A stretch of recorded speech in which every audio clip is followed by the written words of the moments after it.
Yeah, yeah, yeah. Making it eat, making it eat, making it eat. So Josh, Making it eat, yeah. devils on my shoulder trying to tell me what is right. Angels on my shoulder trying to tell me what is wrong. Bad days on my social trying to get me out the house, but I'm steady, stay easy. Man, hey, yo, what up? It's your boy, Josh. Please clear right here in the streets of JHP Southside Kenilworth. And today we're back again with another episode of PNP Squared, People and Purpose, Passion and Purpose. And today we're covering a boxer, man. He goes by the name of King Paul Kamanga, an amazing athlete, and he's got a couple of championship belts. He's had an amazing run at this sport called boxing, and I'm just excited, man, to let you guys into his world. Hear what he has to say on boxing and how the journey that he took to get there, and what he's currently doing, man. So, Josh, please, one time, PNP Squared. Let's go.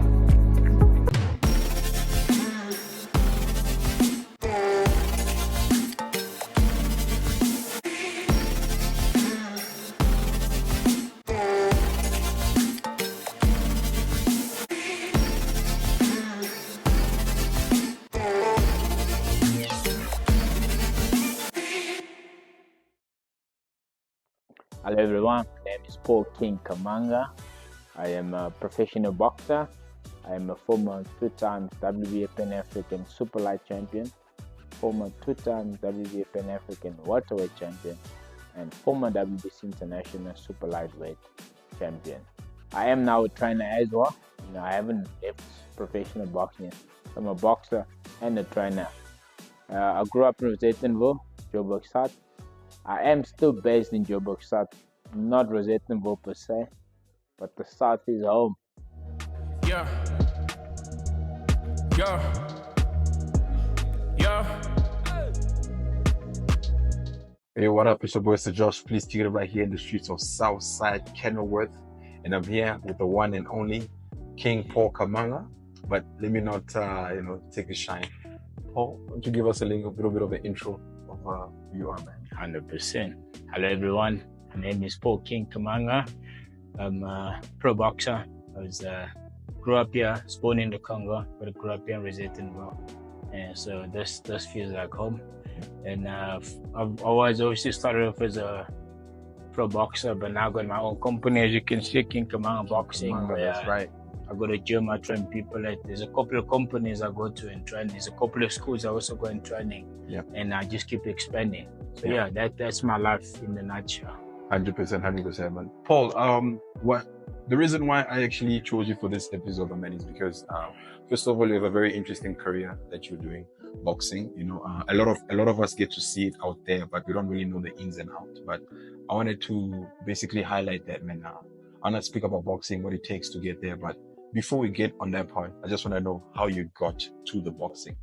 So growing up, when I say growing up, when I was still a kid, primary school, I was a football player. I was a very good football player. You started off with soccer, man. Look, even today, I always say football is life. Boxing pays the bills. Football is life. And I was playing football. I was a decent player, and then I thought many people, including myself, thought I was going to make it into pro football. Then one day in primary school, I'll never forget this, grade 7. So there was a guy that was in my primary school, but he had gone to high school. He was a year ahead of me. His name is William Adams. Yeah. So he brought guys and they jumped me one Friday night. Right. One Friday afternoon after school. So I decided. They jumped you up as in what? They ganged up on you? Yeah, they ganged up. There was a couple of them. There must have been like 4 or 5 guys. There was like 3 that hit me, but together I think there was like 5 or so. 2 didn't hit me. He didn't hit me. I think he got scared. I did fight back. Yeah. And I remember we're talking about 2007. So a couple of, I remember the guy sitting, because across there was a clinic, and a guy just come out there. He was also bruised up. I don't know why he was in the clinic. Oh, you're going to be a warrior. Yeah. And so that motivated me. Now I also wanted revenge. When you're young, think you're a gangster. And so I started boxing. So that was my first introduction to boxing. Yeah. I wanted to start boxing purely just to get revenge. Yeah. And I remember the very first day we went was me and my friend Elisha Mutero. And then that's how boxing started. It was just for revenge. Yeah. What took place before you even started going for your first amateur boxing? Like, where were you training? Who were you under? All right, yeah. So we used to train with this other guy. His name is John. So I met him at church. So he had like a boxing bag in his garage. And so me, my brother Clement, and my other friend Alvin, we used to go hit there. But the guy had work, right? So sometimes we go there, he's not there. Yeah. And then one day we went there and he wasn't there. He was at work, obviously. Yeah. And my friend Alvin, he said, "Hey, I used to box at the gym in the southern suburbs. Yeah. Let's go check it out." Wait, southern suburbs right here by Rosettenville. Oh. Yeah. And so we took a walk Yeah. because I lived in Rosettenville. So southern suburbs was like within 5 km, maybe 5-6 km. And so we walked down there. We met Anton for the first time. And I remember the other thing was, I came from a poor background. Now the other problem became affording the fees to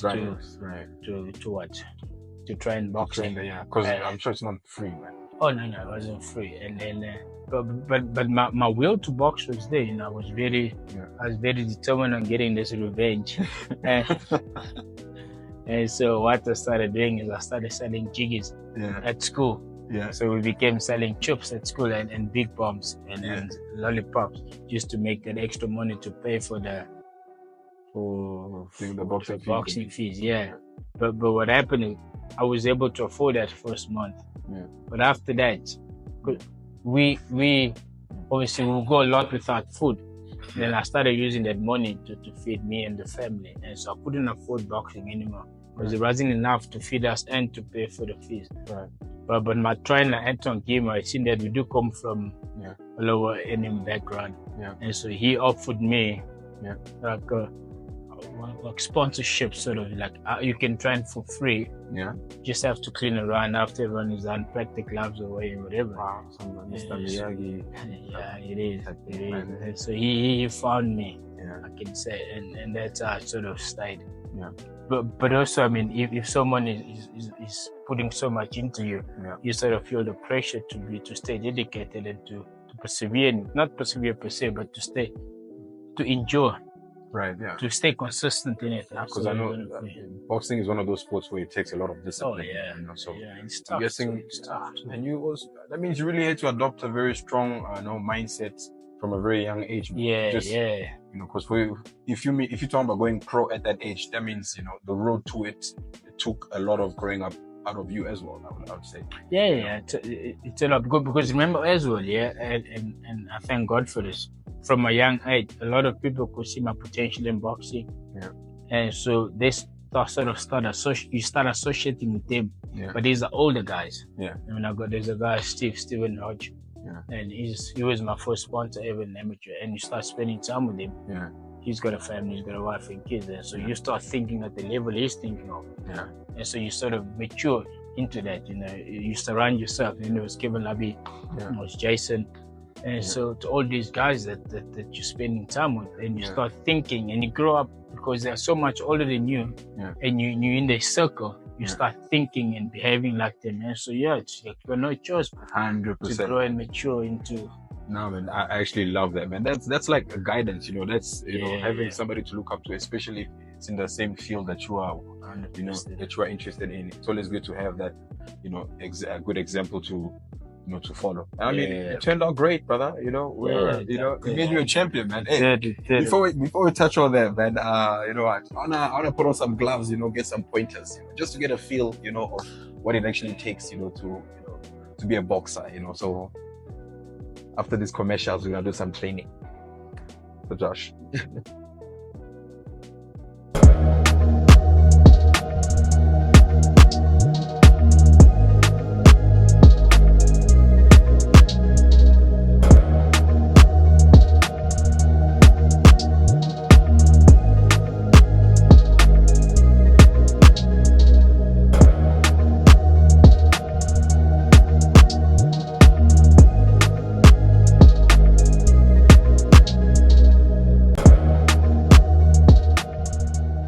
Have a couple of championships on your belt. You're currently sitting on 23-3. But what have you won? What have you accomplished so far? Oh, so far, yeah. You know what? I'm grateful for this year. So my career started off very quick, you know. Yeah. Turned pro when I was matric, like I mentioned earlier. Yeah. And then I had like 18 fights in like 2 years. 18 fights. 18 bro. fights, but I had 18 wins, so that was great. And those 18, I won 4 WBA titles, Yeah. 4 WBA Pan African titles. Wow. And I had won it in 2 divisions. Yeah. At the one point, I was holding the two simultaneously, Yeah. and it was like a record. But see, the thing is, I got to a point where I was I had been number one in Africa for a couple of years. I had to sort of go into an international level, and so I vacated those titles. Actually, you were not here in South Africa, and you had traveled overseas. And I know it was in pursuit of your boxing career. How was that experience actually? It was alright, yeah, like I mentioned. So in South Africa, I got to a 19 fight, 19 wins. And so I felt like I sort of reached the rooftop in South Africa. Yeah. And I was meant to go international. And so the first place we went was Russia. Beautiful place. Wow, you went to Russia? Yeah. Wow. Brilliant. I know a couple of Russian, как дела, братух? What? Yeah, that's some Russian. And from Russia, I got a contract to UK. Right. And so I spent about 2 years in the UK. Right, And right. then, but also I had a big loss in UK. Yeah. I think I was 25 years old, and it hit me hard. Yeah. And I sort of retired when After I was that? 25 years old. Huh. Yeah. But in the process, I'll also explain about this. You lose a lot of money, and you lose a lot of fame and friendship and all that. So yeah, Wow. it was a big Through the loss. through one loss. Wow. One loss, and That yeah, is insane, man. it comes down to that really. It's, you win or you lose. Doesn't matter how, but you win or lose. You gotta find a way. Right. Okay, so on your way to becoming pro, right? I wanted to get a better understanding of what it takes to be a boxer. All right. So, firstly, from a training perspective, right? What did it take? How much training did it take? What type of discipline did you take on in order to get to that point where you went pro, to the point where now you're even winning matches? Like, what would you say was the formula to? All right, so the formula, and this is where amateur boxing becomes very important, because it teaches you the discipline of boxing. Right. You have to train every day. Well, every day I mean Monday to Saturday. I used to train Monday to Saturday. Like you have a Sometimes on full-time job, Sunday. man. Yeah, so it is a you got to treat it like a full-time job. 100%. And when you're a pro boxer, Yeah. that's your full-time job. Yeah. Like, people think you train 2 hours a week or 2 hours a day, whatever. Yeah. No, that's your full-time job, especially when you're in training camp. And so it takes a lot of dedication, a lot of discipline, because a lot of time you spend on your own, not with your team, with your crew, your trainer, your sponsor, whatever. So you have to sort of have self-discipline, not to behave and go on. And a lot of talent, because without talent, unfortunately, you can only get to a level. Yeah. But also, if you have talent, you don't train hard, you can also only get to a certain level. Yeah. But if you want to go all the way, you need a bit of talent Yeah. and a lot of training. Yeah. And that will push all the way through. Now, 100. Like, if you had to advise somebody who's trying to go into pro boxing, but they are more or less in the same age groups that you had started, what would be your advice in terms of how to tackle training and the type of mentality to keep? This is my advice I would give to myself. Yeah. Stay at it. Yeah. And I think you're gonna get to a point where you're losing fights. Training is tough. You're losing sparring. You have to stay training hard. You gotta keep that hunger in you. You gotta stay disciplined and never forget why you started. You wanna be a pro, because boxing is not easy. There's gonna be times where you're gonna get hurt. There's gonna be times where you're gonna hit that hard concrete. You just have to find a way to push through it. And I can promise you, it all pays off in the end. What was some of the things that when you first started, when you went pro, that surprised you, that you did not know about, and maybe on a positive side, what it was, and maybe also on a building side, like what would you, if you had this knowledge prior, you would have done it differently? So one of the main things is many people don't understand that. I think often people look at guys like Mayweather, which is a very few that's at the top and making a lot of money. There's no money for the guys at the bottom here. And so you can be pro for 2-3 years and you're still suffering because you're not getting paid enough. You're not making the kind of money to sort of sustain you. And so you must expect some tough times in the beginning of your career. Yeah. And then the one thing I did learn is that, so I got a trainer, Yeah. I got a manager. Right. Sometimes I have a sponsor, not always, when Right. there's a promoter. Right. Now, in different countries, yeah, because I got to travel a bit and fight in different countries, things work differently. Right. But in South Africa, promoter will always pay you. And so I go fight in those camps. And even if I'm not signed to you, they will pay me for being on your show. Other countries, it's not like that, where you get like for managers and trainers. And then there's the manager. So manager's job is to go and get you fight, but also to negotiate on your part. Be like, hey, my guy is worth R1 today. Yeah. He's won 3-4 fights. He's not worth R1. Can we get R5? Yeah. And that way you negotiate. And then there's a percentage of your purse that goes to sponsor, that goes to trainer manager. Yeah. In South Africa, it's usually 25%. It can be 10, 15. So a trainer takes 10%, the manager gets 15%. Sometimes you just go down the middle, 12.5.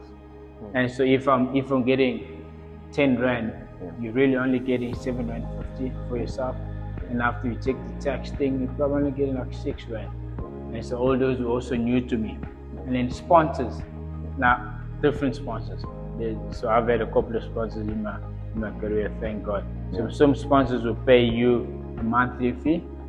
Some sponsors will pay you a one-tour fee. Right. Some sponsors won't even give you money. They'll be like, I give you supplement, I give you clothing, I give you boots for you, I give you shorts, and I give you your diet, and so things like that. So it's all, but that way your manager negotiates for you.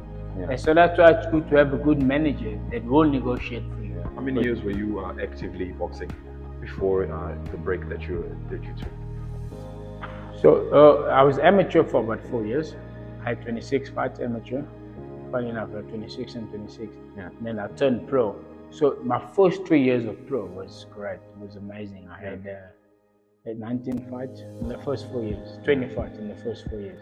Wait, isn't that like a lot of fighting? It is. It's amazing. It's remember, you get paid when you fight. So you wanna have 20 fights in 4 years because then you are getting paid off it, right? 100%. And then, but after that, so the first 4 years I had 20 fights. Yeah. And then, because now this year I've been pro 13 years. Wow. And then, so for the next 9 years, I've had 6 fights. It was sort of, because I had a loss, I had that terrible loss. So, like, you lose the passion, you retire. I didn't box for like 2 years. But also, I was in a bad contract. They just refused. I paid them, but they refused to give my contract back. And so I couldn't fight for 2 years anyway. But Paul, I wanna talk about your recent fight. You know, the comeback. Yeah. But I'm gonna go check out the ring. On our way up here, I saw there was a bit of a ring there. So let's change location after this commercials. PNP Squared, man. We're back.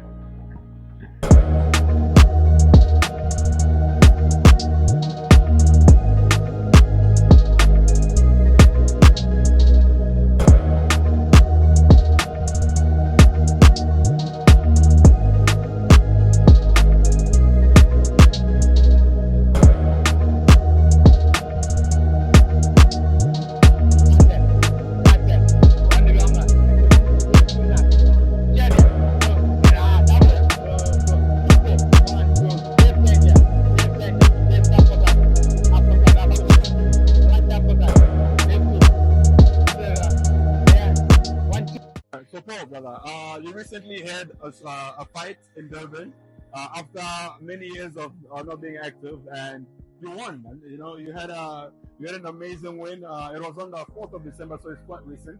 I just wanted to ask, you know, how was that experience? You know, coming back into what you love after being out of it so long. First of all, I want to say thank you to God for this year. Because remember, when you're out of boxing for so long, you never think you can get back into it. And fortunately, at the beginning of last year, I joined the new camp by a lady called Jody Solomon. Even from till like September, October, I wasn't so sure if I want to get back into boxing to fight as a pro. But I wanted to stay around boxing because that's what my company does. And I still have to stay active. You know, I want to stay relevant with boxing because I'm teaching boxing and I want to stay relevant. And then I think it was like September, October, I got a client called Jared Lovett. And he said, "Oh, there's a legend, a guy I know very well, named Malcolm Carson, former 4 times world champion. Like, everyone is scared to fight him. Would you like to fight him?" Yeah. I was like, "Yeah, sure. I know Malcolm well. Me and him could have a couple of runs together." Yeah. And so, yeah, that day came about. And then I went to have the fight. It was amazing. Yeah. First of all, Durban, Yeah.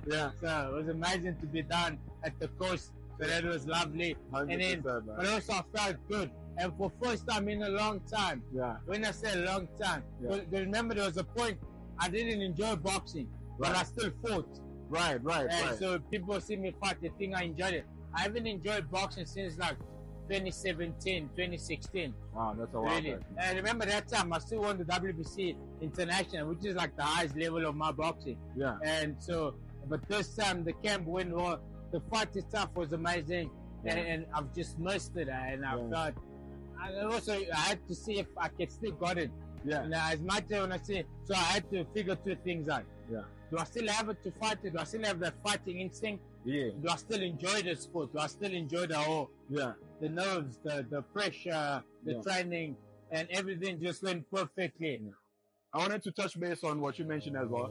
You're doing, you do training as well. So like, what is it that you currently do now, actually, outside of boxing? Because when you go on your page, there's quite a lot, man. There's some charity runs, there is training. So what's that about? All right. So I don't necessarily do too much because it's pretty much the same thing, just a different location. Right. And so there's a gym in the south, in Mabatan, in the south of Joburg, where I take most of my classes. Right. But there's also companies I go to. Either me, I've got a guy that works for me. Right. Either me or him, and go train the guys there. There's also a couple of schools that I go and train. So everything is still boxing, training guys, just a different location, different people.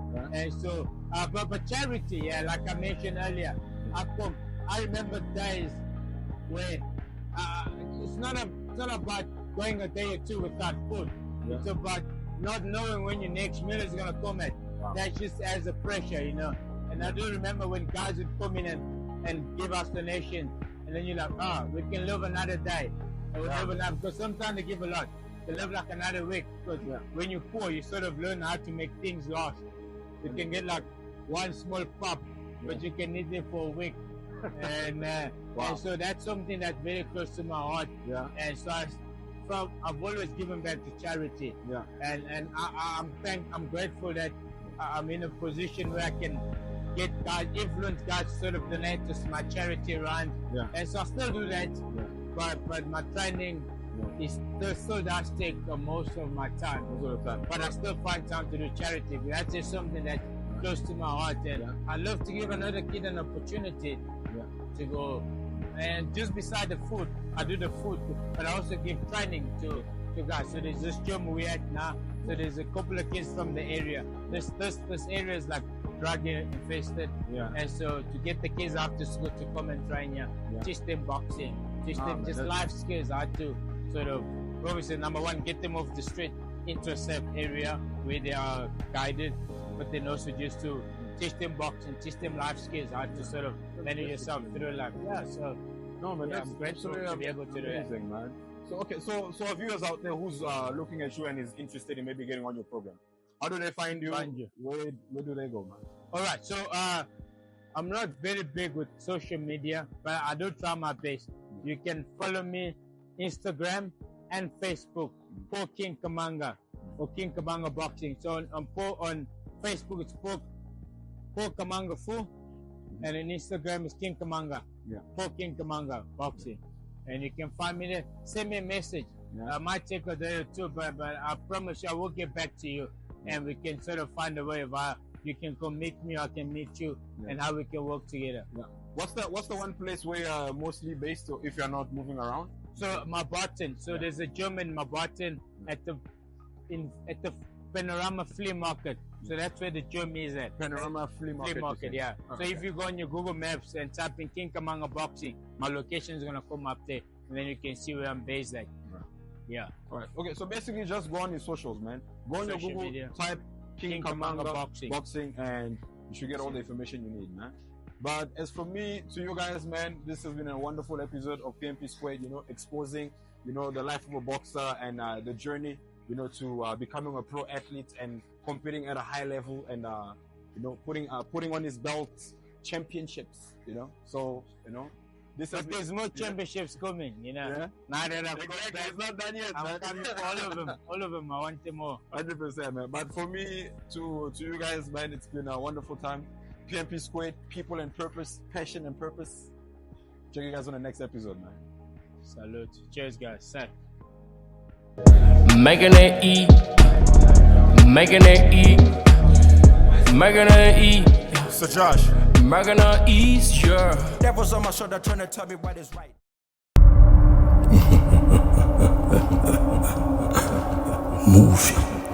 Movie.